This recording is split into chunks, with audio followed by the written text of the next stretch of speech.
Hello, friends, and welcome to the webinar on elderly care during COVID-19 pandemic. I am Dr. Maithili Hazarika, an associate professor of clinical psychology from Guwahati Medical College and Hospital, and I'm involved in a lot of organizations in the state. I want to make a disclaimer here that the discussions generated during the presentation are academic in nature. They are not the laws, nor are they substitutes for professional and legal opinion. For any legal opinion, please contact an advocate or a lawyer. Elderly need physical care and support, but now it is locked down. Elderly love company, but now it is locked down. Why care for elderly? In almost all countries, older people are facing the most threats and challenges at this time. More than 50% of all fatalities involve people aged 80 years or older during this time, the research shows. Older people face significant risk of developing severe illness if they contract the disease due to physiological changes that come with aging and potential underlying health conditions that they already have due to their age. Reports also show that 8 out of 10 deaths are occurring in individuals with at least one comorbidity, that is, in particular cardiovascular disease, hypertension, diabetes, and a range of other chronic underlying conditions which are prevalent in the elderly population. So they are more vulnerable to catch COVID-19 if exposed to people who had infection aggressively. In isolation, they may break down. Older adults may be experiencing significant isolation, and social distancing may worsen the complications from seclusion. Show such videos to practice exercises with others virtually. What are the needs of the elderly? During times of isolation and quarantine, older people need safe access to nutritious food, basic supplies, money, medicine to support their physical health and social care. They are often dependent on the support from communities and carers in maintaining their daily routines, staying active, and eating balanced diet, so we have to make them self-reliant with advanced technologies now. Mental health during anxious times is always a key consideration. All older people should be treated with respect and dignity during these times.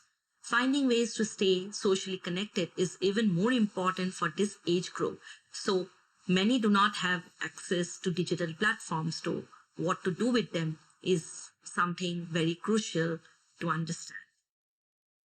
We should always focus on positives. They needs to be told that good to relive the memories of the bygone years by looking over the albums, the old photographs, the memorabilia together, and enjoy the stories that you had in your life, the happy memories that inspired the old people and you also together with your elderly parents.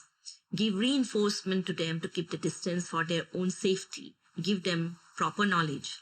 The grandchildren and children should be reminded that physical distancing is not disconnection. So always keep in connection to your old elderly people at home. Develop a care plan.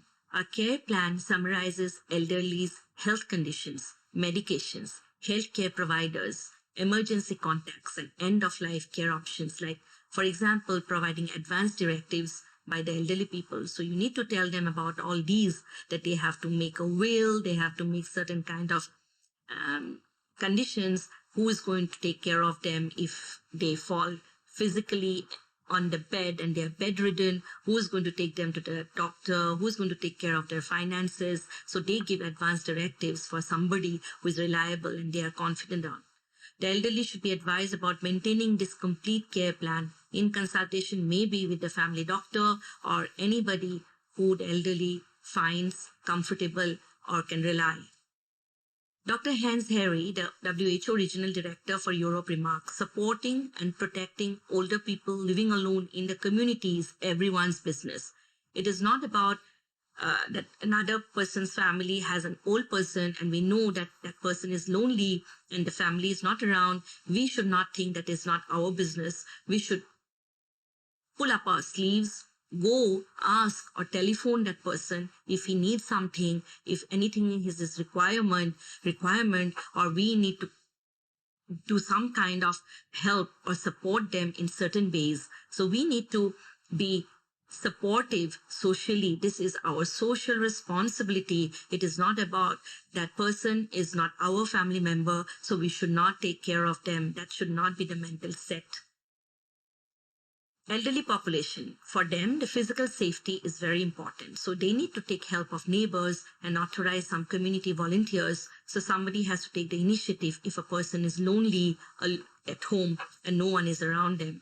Regular supply of essential commodities and medicines. If a person is diabetic, hypertension is there, then is he or she getting the drugs for maintaining his daily schedule or his physical health? We need to find out about all those. Keep the assisting devices functional, like the hearing aid, the glasses, the dentures, the walking stick, the wheelchair. All those are very, very important because these will make their lives comfortable. And if they are not around, they will feel miserable because they have to sustain alone now. And people have asked them to keep them isolated or away from people. Social company could be only through technology. So you have to teach them how to use different kind of sites in the mobile phone or any other gadgets. There could be symptoms of distress like anxiety, depression, death wish that has to be taken care, sometimes with medication, at other times by just being with them, talking to them over the phone. Spend time with family by indulging in quality time. Reach out to younger ones to recollect the old memories, letting them learn and know a skill you have.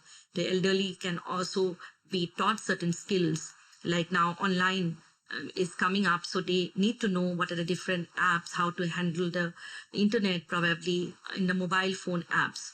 Getting involved in small routine activities which they are interested in to reduce the boredom.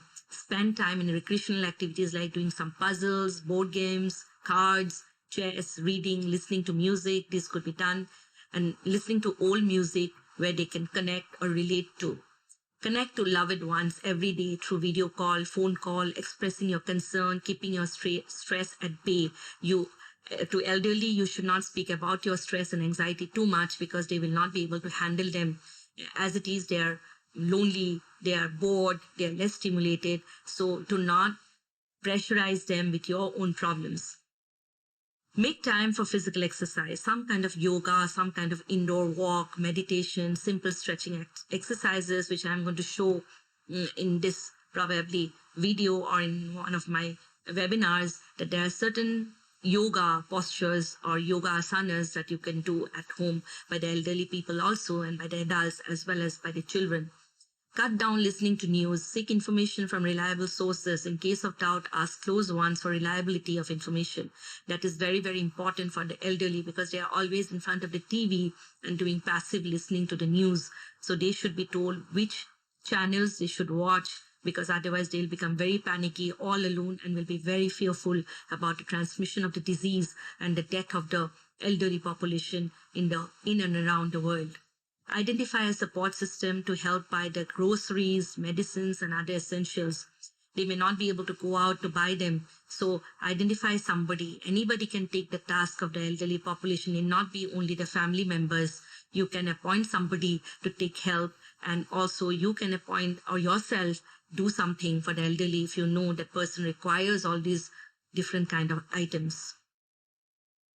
We need to take social responsibilities for our elderly population. We should not think that this person or this family is ours, that person is theirs. There is no I, you, they, and them here. We need to collectively help our elderly population with the strategies that I have given, put forward, and you can also invent your own strategies.